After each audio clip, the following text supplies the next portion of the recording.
ಸರ್ವರಿಗೂ ಶುಭ ಸಂಜೆ. ಕನ್ನಡಕ್ಕಾಗಿ ಒಂದು ಕ್ಷಣ. ಈ ದಿನದ ಒಗಟು: ಬೆಳ್ಳಿ ಸಮುದ್ರದಲ್ಲಿ ಕಪ್ಪು ಸೂರ್ಯ. ಹಾಗಾದರೆ ಇದು ಏನು? ಈ ಒಗಟಿನಲ್ಲಿಯೇ ಸುಳಿವು ಕೂಡ ಇದೆ. ಸರಳ ಸುಂದರವಾಗಿದೆ. ಎಲ್ಲರೂ ಪ್ರಯತ್ನಿಸಿ. ಬೇಗ ಬೇಗ ಉತ್ತರ ನೀಡಿ. ನಿಮ್ಮ ಪ್ರಯತ್ನ ನಿರಂತರವಾಗಿರಲಿ.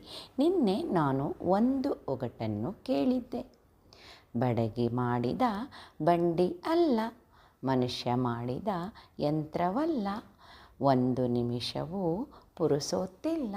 ಹಾಗಾದರೆ ಇದು ಏನು? ಸರಳ ಸುಂದರವಾಗಿತ್ತು. ನಿನ್ನೆಯ ಒಗಟಿನ ಉತ್ತರ ಭೂಮಿ. ಭೂಮಿಯ ಚಿತ್ರವನ್ನು ಒಮ್ಮೆ ನೋಡಿ, ಮತ್ತೊಮ್ಮೆ ಒಗಟನ್ನು ಕೇಳಿ. ಮತ್ತೊಮ್ಮೆ ಎಲ್ಲರಿಗೂ ಶುಭ ಸಂಜೆ. ಕನ್ನಡಕ್ಕಾಗಿ ಒಂದು ಕ್ಷಣ. ನಿಮ್ಮೊಂದಿಗೆ ಆ ಶ್ರೀ.